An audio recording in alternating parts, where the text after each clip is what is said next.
Hey there, it's Monica Brooks, and welcome back to the podcast. I am so glad you're here because today we're diving into something that sounded a little mysterious to me the first time I heard about it: EMDR therapy.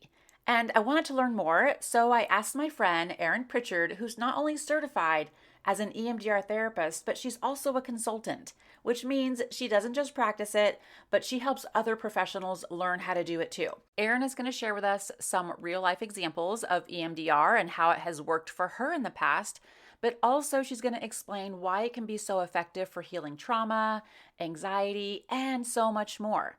So, if you're curious about what EMDR is, how it works, and whether it may be right for you or someone you love, then this episode is one you're going to want to stick around for.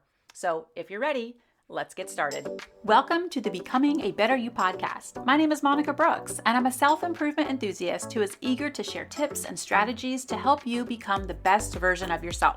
As an inspirational speaker who transitioned from a corporate career, I'm here to guide you on your journey towards enhancing your overall human experience. If you're ready to take the first step towards becoming the best version of yourself, then you're in the right place. Let's get started.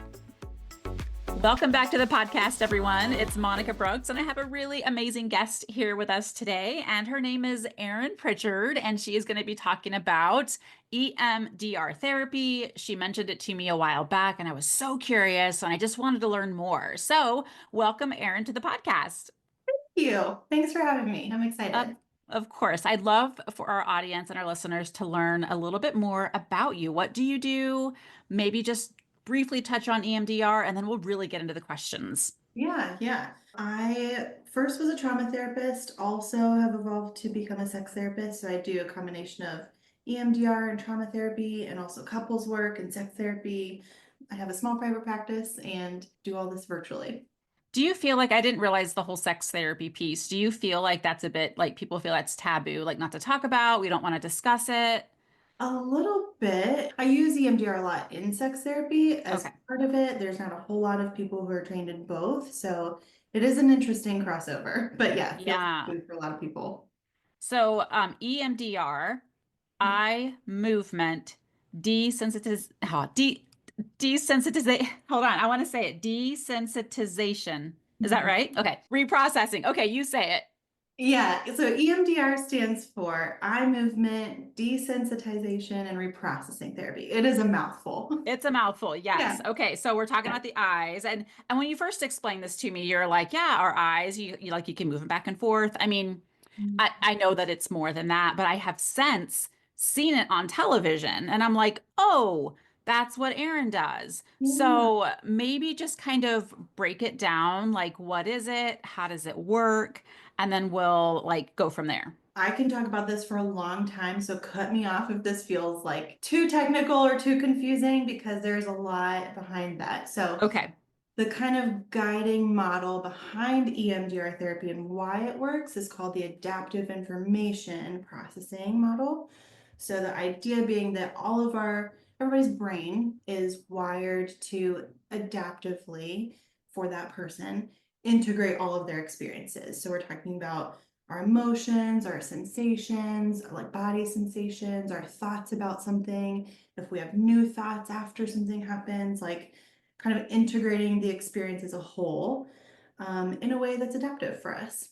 And when we're undergoing stress, high levels of stress, when we're undergoing trauma, that system in the brain to like file stuff away gets shut off. So our brains aren't able during high periods of stress to integrate that information. So what that looks like is like a very physiological response to a present day trigger, like something happens that reminds you of the past and you have a very physical body response. So Do you think that all of us have trauma? That like when I yeah. think about what we go through, okay, so like a lot of us are carrying this trauma. We Mhm. tuck it away Mhm. until a trigger or something happens and it's like our brain is like thinking it's real, right? I'm Yeah. assuming that's what the brain is doing. Yeah. And so that's why you might have a response as if you are in a survival situation right now, even though you're not, because our brains don't know the difference. They don't have a timestamp like that. And it just kind of sticks with people in different ways. Um, Do you yeah. think that people realize when they're going through trauma? that it's trauma. As a cancer survivor, right? I Yeah. didn't realize as a going through this treatment that my body was going through this trauma. I didn't realize it until I had PTSD, which I wasn't also expecting. And that wasn't something that was talked about as a cancer survivor. So, like in that moment, I didn't think it was trauma. I just thought I was fighting cancer Mhm. until I started having these triggers of like, oh, like getting sick to your stomach or just walking into a doctor's office, all of those things. So, do people understand the trauma as they're going through it? Sometimes, and I think that kind of has to do with how does our society define trauma? How, from our upbringing or our spiritual beliefs, do we define trauma? Because there's definitely a set of stuff we all kind of are like, yeah, that's definitely trauma. We all kind of agree with that. But also, people's brains want to protect them. So that can look like minimizing or thinking other people have it worse, or this wasn't that bad, or I don't know if this is trauma. So we kind of do that to protect ourselves too, if it's not something, and even sometimes when it is something very obviously recognized as trauma. I think that's a really great point about someone else's trauma, maybe worse than yours. So you kind of play down what you've been through. Mhm. And I remember reading in this book, it's called The Choice. It was from a Holocaust survivor. And she says that you can't plot your trauma or what you go through against someone else's. Like mine was way harder than yours. It's like hard is hard, trauma is trauma. So people will say like, oh, my cancer wasn't as bad as yours. I'm like, it was still cancer. Like that Yeah, was still something traumatic. And we just play it down. And I guess why do we do that? Like, why do we give ourselves an out to what we go through? our brains are always trying to protect us. Mm. They're always going to try to protect us. And sometimes it's a terrible reality to accept, right? Sometimes it is too big to accept. I have trauma. Like I can accept other people have trauma, but it can feel very different to accept like the reality of that for yourself. So our brains try to protect us even from emotional things too. I think that's interesting because our brain is at work without us even realizing like that it's happening. Like it's Yeah. really trying to protect us. So let's talk about this. Yeah. I want to know what is this eye movement, desensitization, reprocessing? Like what does that really mean? And I do not have a clinical background in any way. So just like I don't want to say dumb it down because that's not polite, but just put it in the easiest, simplest terms, and I will probably still ask questions. Yeah, totally fine. So it's an 8 phase treatment protocol that takes a look at the past, the present, and the future. So I kind of think of it as like a treatment arc. We look at the past, the present, and the future, and there are specific phases that we kind of move through. The phases people usually think of when they think of EMDR are with the eye movements or some other form of bilateral stimulation, and that's kind of the middle chunk of EMDR. There's a lot of prep work it takes to get to that point, and there's cool stuff we can kind of do after that point as well. So what you're saying is this actual eye movement that we're doing to work through this trauma, that's like the middle piece of the spectrum of work that's going to happen. So we have this work. It's not just come in, let's do the eye movement and let's work through Yeah, this. definitely not. Yeah. Okay, what kind of prep work is involved? Is it just meeting with you and working through things? You maybe understanding them better?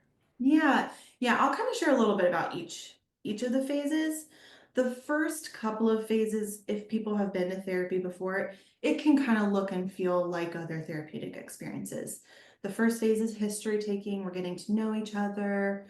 We're kind of figuring out what are your goals, what are your symptoms, where would you like to be, what are the things that you're wanting to work on, just kind of figuring out like what are we here to do. Mhm. Like the foundation. We'll call it the Yeah, foundation. Okay. yeah. And then the second phase, it starts to get a little bit more EMDR specific. We call it resourcing. I think of this as like building coping skills. So there's a specific set of coping skills. Most EMDR therapists will kind of teach their clients and make sure that you can at least use that during our sessions. Um, Think of that as like when you're learning to drive a car, someone shows you where the brakes are before, like they're like, here's the gas. And Mhm. immediately here's the brakes. Before we go any further, you're not getting on the highway without us having, where these brakes are. So phase two is kind of building up some brakes for when we need them for later phases. And then those middle phases, that's where we're doing bilateral stimulation. That's just a fancy word for we're giving your brain something else to pay attention to.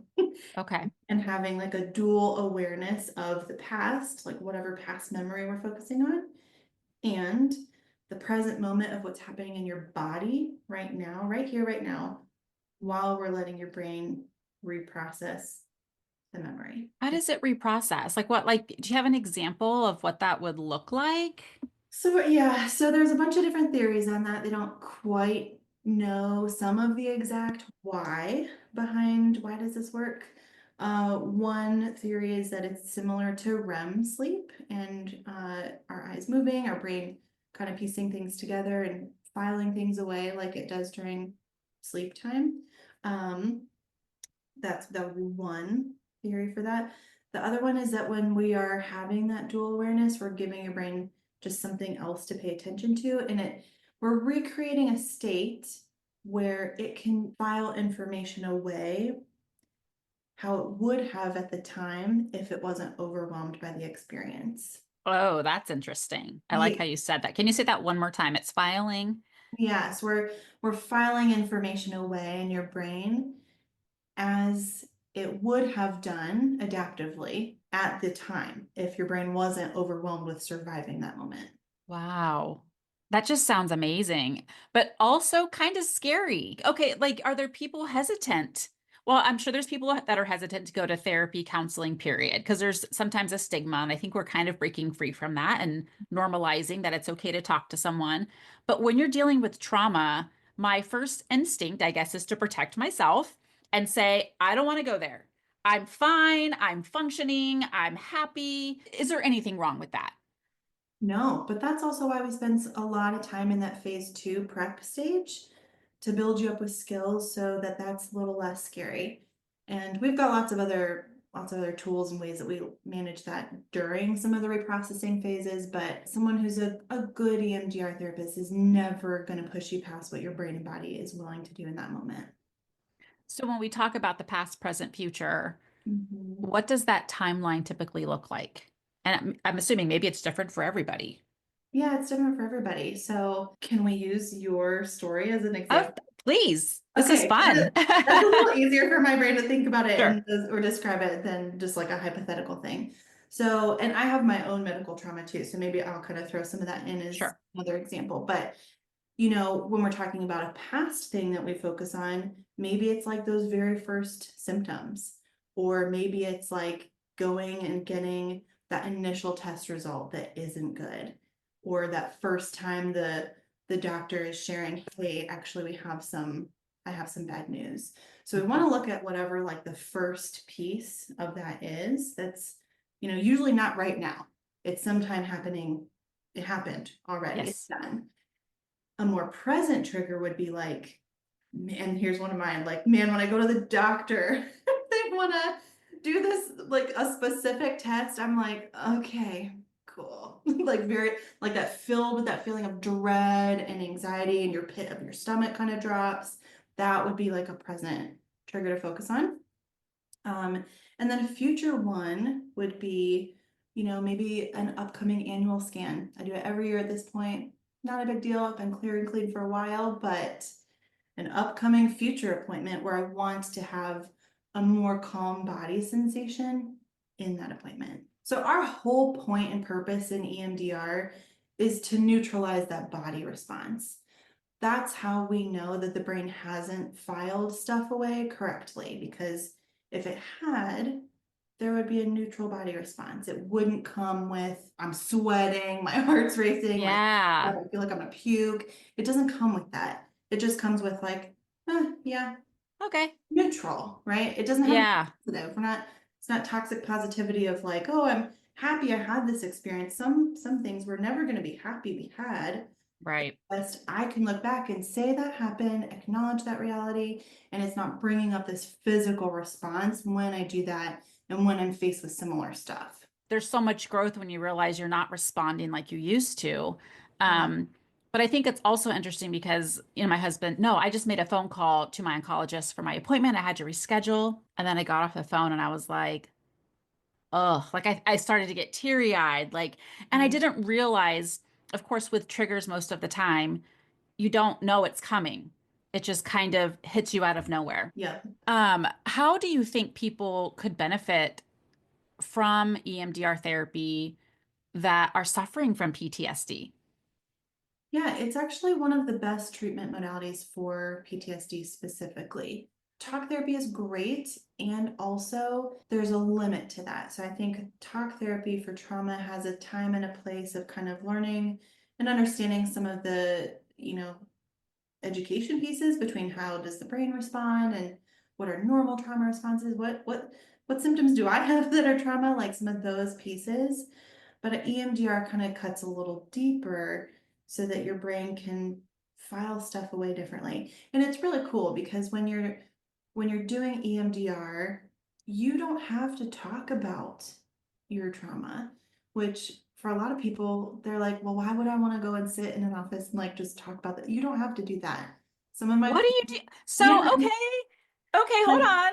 yeah. So You, okay, sorry. I didn't realize that. Like, this is really cool. So, okay, yeah, earlier you mentioned that is the eye movement the distraction for the brain? Is that what you said the eye movement is? it is, yeah, and we have a couple different options for that. So there are eye movements we can do. We can do sound, or some people like a tactile one, which can be tapping or like holding little buzzers. So there is a range of options for that. It's not just eye movements. Okay, so that's happening. Mm-hmm. And then you're not talking about the trauma.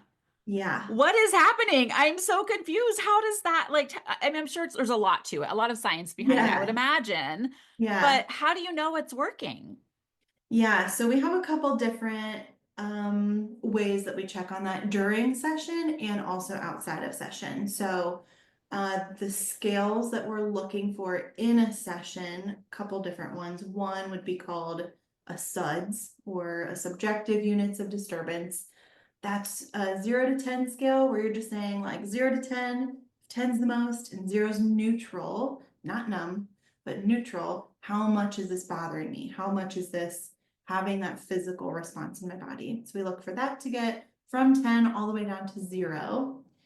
And our other scale is looking for how true do positive or adaptive or more true beliefs about ourselves feel on a gut level. So we have a gut level scale that's like 1 to 7, because you can know in your head, oh, I'm a good person, this isn't my fault, but it's another thing to believe that deep down in your gut. So we measure what's happening in your body and also your gut beliefs.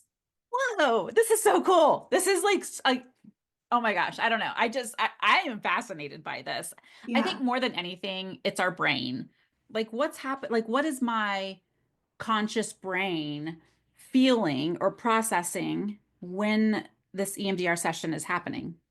So the idea would be that memories that are traumatic or stressful, overwhelming, get stuck in your limbic system, which is responsible for your emotions, right? Instead of getting filed away up here in your frontal lobe. So they get like Mm. stuck. So when we're doing a desensitizing phase, we're kind of moving it and we're processing. The easiest way is kind of think of that of getting it out of being stored in your limbic system and getting stored properly, where it's not going to have that same response.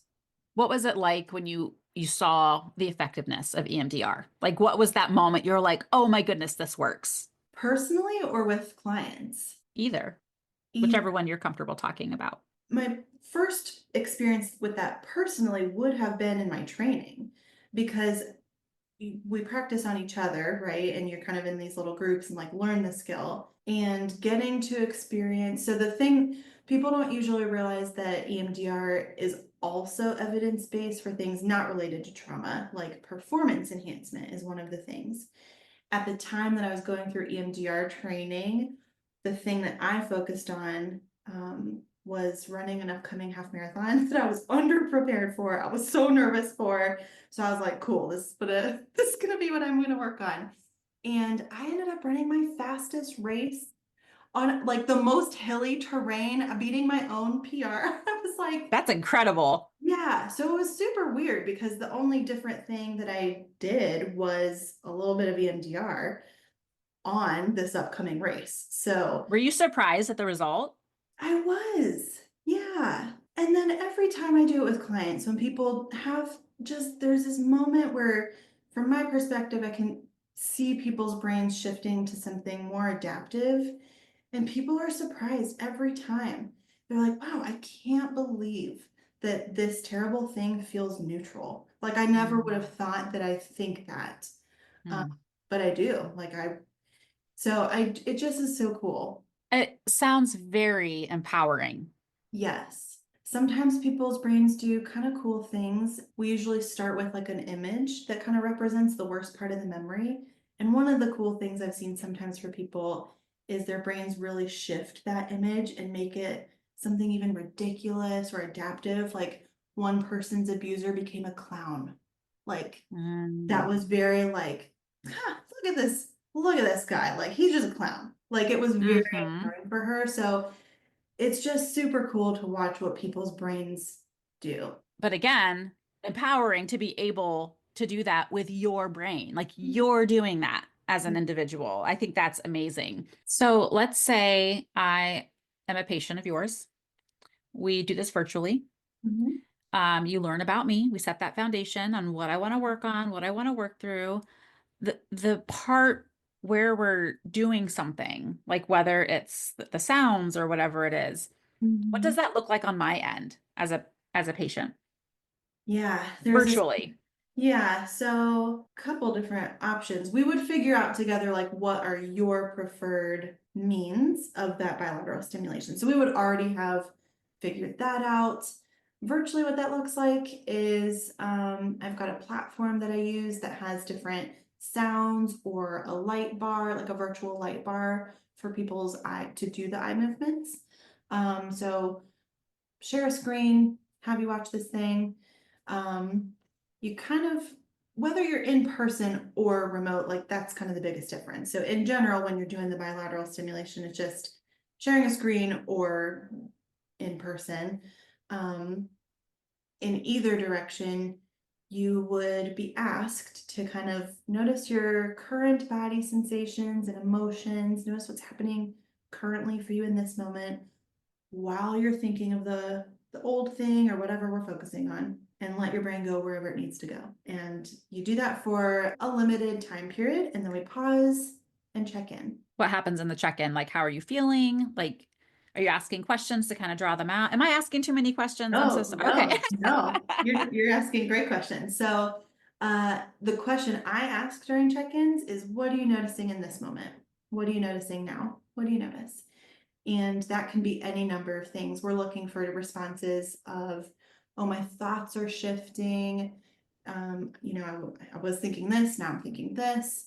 We're looking for a difference in body sensation. Ooh, my shoulders are a little less tense. We're looking for just a difference, a shift in what's happening for their brain and body. It's a quick check-in. So I ask that question of what do you notice in this moment? And I tell people to just tell me the highlight reel. Like it's going to be like two, Hmm. three sentences. And then I say, let your brain keep going with that. And then they go right back into letting their brain go wherever it's going to go with the sounds or with the eye movements. And then we repeat that whole process again. What do Yeah. you think people would be surprised about when they hear EMDR, they learn more about it? You don't have to talk about all of your stuff. Okay. Some of my coolest work with people, not that I don't know what they were working on, but I know so little about it, right? It's actually my job when we're in reprocessing phases to keep my client's brain in a state where it can reprocess. And if they're telling me too much, that takes it out of it. So in talk therapy, it's really important that whoever you're with, like, understands what's happening in your brain and understands your story.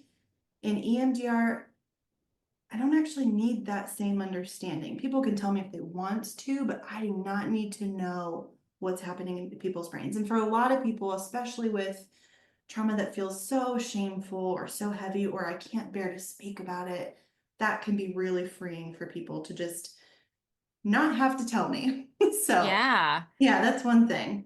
Do you feel like things, and maybe this isn't the right question for the right session, but people end up processing things they didn't realize they had issues with? Yeah. Hmm. That's Okay. kind of another difference. When you're in talk therapy, you just are talking about one thing, one memory at a time. And when we're doing EMDR, we actually work with memory networks. So the idea is if we can go back to like the oldest thing or the worst thing, if we can help your brain kind of clear that up, all of the rest of the memories associated with it are going to be impacted by the change back here. So yeah, Mm. people end up saying, huh, I thought I wanted to work on these three things. Now I think there's only two. One also Mm. out and looking at this other one. With my own experience with going to just traditional therapy, sometimes I would leave feeling exhausted because it was so much energy. Is what's that like with EMDR? Similar. It can Okay. be pretty tiring. Yeah. Common things are to feel tired later. Sometimes if your session involves one of the reprocessing phases of EMDR, your brain isn't going to stop that when the hour's up. So your Right. brain keep processing when you leave the office, and sometimes that carries over. You might have dreams or nightmares overnight, and that's just your brain continuing to do some of that work. But yeah, it can be very tiring. Is there anyone you wouldn't recommend EMDR for, EMDR therapy? Ooh, that's such a good question. Yes and no. It's not going to be good for stuff in the area of severe mental health, severe and persistent mental health issues. Not going to be super great for some of that. So that would be kind of my one of my not the first line of treatment recommendations.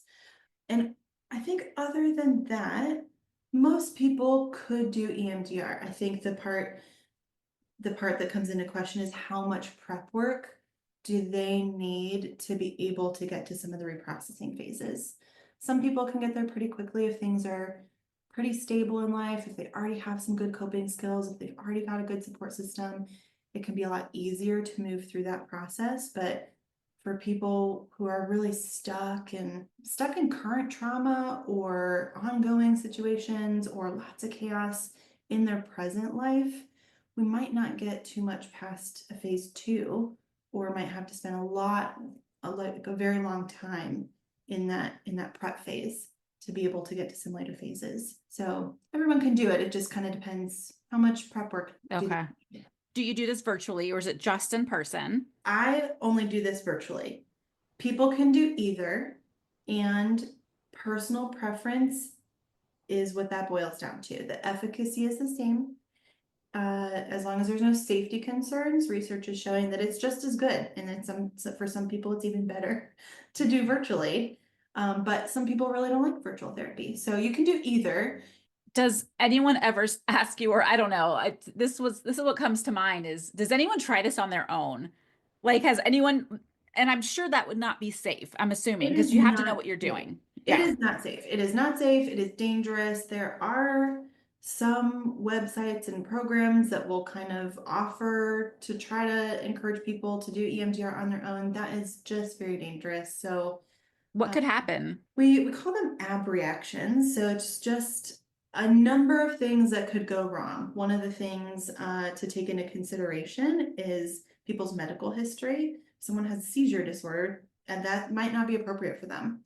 If you don't know that and don't clinically, if you're trying to do it on yourself and you're not taking that into consideration, you might set yourself up for a medical emergency, right? So that's one potential thing.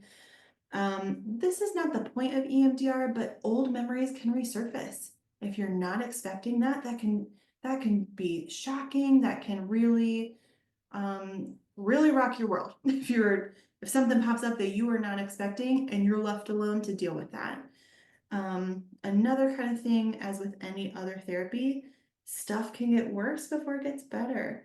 Mm. So if you're thinking, oh, I'm gonna spend the afternoon doing this and then continue on my day, I mean, you might have a terrible, not just day, but like you might not be stable enough to do some of the reprocessing. It's just there's a whole lot that can go sideways. Yeah.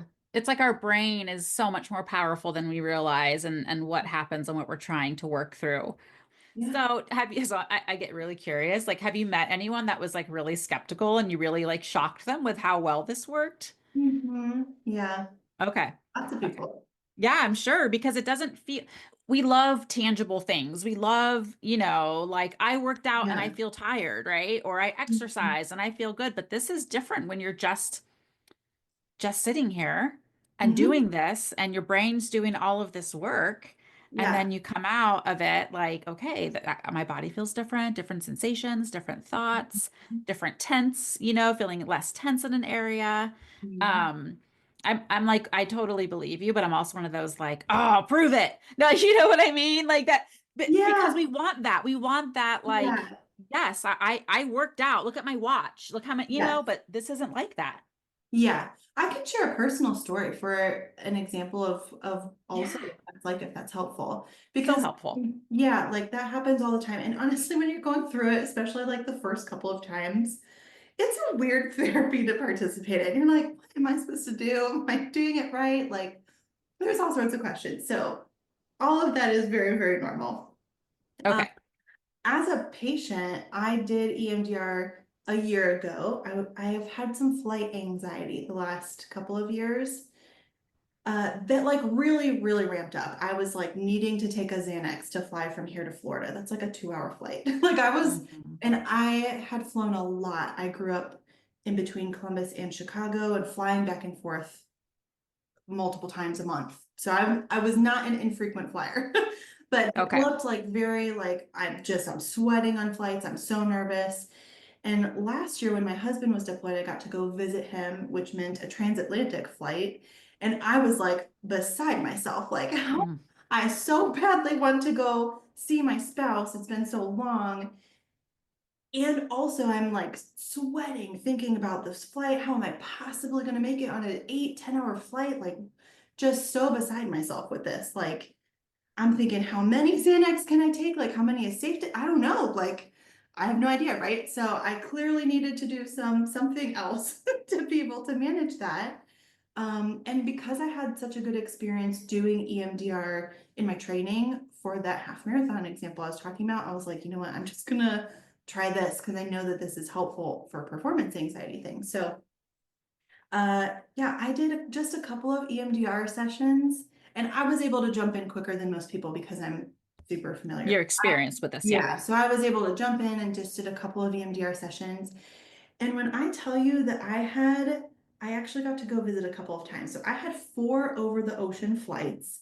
And I had such a calm body. I was even able to stand up and look out the window and be like, wow, this is beautiful. Like in the middle of the ocean. Like that's unreal. That is unreal. If you knew me before, like that is an unreal response. And I wasn't Wow. nervous. And we experienced some turbulence, which historically would make me very clutching my seat and praying, and that's fine. But like, I was able to just have a very different, much more calm response that was not panicking during even some turbulence. So, So yeah, I think that's a great success story, yeah. but I also noted that it wasn't, as far as I know, trauma induced, right? This wasn't a trauma, it was just anxiety you had about something, right? So yes and Or am I no. wrong? Some of the Okay, reasons I personally have that are coming from some of my own personal trauma history. So got yes, it. yes and no. Um, Okay. But that's the cool thing about EMDR. Like trauma symptoms are just depression symptoms and anxiety symptoms because something happened. So, because EMDR is good for trauma, it's also good if we break those pieces down separately. It's good for anxiety, it's good for depression, it's good for future performance stuff, it's good for sleep disturbance, it's good for physical pain pieces. There's a lot of different stuff that it's also evidence based for treating. What about like ADHD? Not that, Okay. but Okay. because that's a neurodiversity piece and that's like a how is our brain wired piece. But EMDR would be good for treating if you had a negative belief about yourself and some negative self-esteem that comes from maybe especially having untreated ADHD or not for a long time, um, having more positive beliefs about yourself as a person with ADHD. Does that make Well, sense? now I feel like everyone should do it. I don't You know. should. No, seriously, like, because I don't know anyone that has really good self-esteem. Like, I really don't know anyone. We put ourselves down so much. And it reminds me of the clip in Mean Girls. The old movie, not old, I sound old, not the No, the musical. OG Mean Girls. Yes, OG Mean Girls. Where they're looking at themselves in the mirror and they're like, "Oh, my shoulders are so big," or "My head is that." It's awful. Like we Mhm. could look so good, but yet we're never enough. Sure. So EMDR can help people with self-esteem issues. It can. Yeah. I Yeah. love how calmly you say that. I'd be like, hell yeah, it Yeah. does. Well, I think it's so beautiful. Like it absolutely can. Yeah, that's pretty amazing. That makes me really happy. What would people look for if they're looking for a reputable EMDR therapist? Yeah, that's a good question. The EMDR International Association, EMDRIA, they have an online directory, and that would be the best place to find someone who's adequately trained to use EMDR. What are some questions you think someone should ask a therapist, EMDR therapist? Yeah, ask if they have specific experience treating the specific thing that you wanted to focus on, right? So if Monica, if you were coming to me and you're like, I want to do some EMDR on my cancer story, ask about that. Have you worked with people and done EMDR on cancer survivors? That's a Mhm. good, totally appropriate question. So I think that's one of the biggest questions to ask and making sure people have experience with your specific thing that you're wanting to focus on. Within the EMDR world, there is lots of different protocols and standards and techniques that we can use for lots of different parts and pieces. So you want to get matched with someone who can really help you the best. How long have they been using it? What's their level of training with EMDR? Those are some good questions to ask too. What advice would you give someone that is now considering EMDR, but they're unsure if it's right for them? Say, give it a shot. And I recommend finding a certified EMDR therapist because they're going to have way more training, way more skills, way more tools. So I would say look for someone who's got more of that and can maybe be better equipped to help you with that process. And find a therapist that you feel comfortable with because also the therapeutic relationship is the container for EMDR to be effective too. So if you Mhm. don't feel like you're clicking with the person that you're meeting with, find someone else. What if we have people in Ohio that say, "Oh, I want to work with Erin"? How could they learn more about you? I would love to work with anyone in Ohio. Send me an email or you can go to my website and fill out the contact form. My Okay. practice is called Seaglass Counseling and Consultation. Our website is www.seaglassohio.com. So if you reach out that way, then I can get you started. Okay, so I will put that link for your website and also the website to look for an EMDR certified therapist as Yeah, well in the yeah. description notes so people can connect with you or just learn more about it. So, Mhm. Erin, this has been so amazing. I feel like I hope it's like piqued curiosity with the listeners. Yeah, I think Um, so too. yeah, and now I know. I'm like, yeah, of course her tone is always like she's calm and like this is you. This is what you do. Like you're just very calming because it's been so nice talking with you. And I'm just like, wow, tell me more. I also very much have my professional hat on right now, not my personal. Okay. So like, yes, and there is a whole personal side of me as well. Yeah, well, I've gotten to know you recently and you're very lovely in person as well. And I do hope that people, to me, it's a way of taking care of yourself. And it's a way of, like the podcast is called, becoming a better you. And that's what we want in this life is to grow, evolve. And sometimes it takes different people to help do that. Yeah. With that, thank you so much for listening, everyone. Until next time.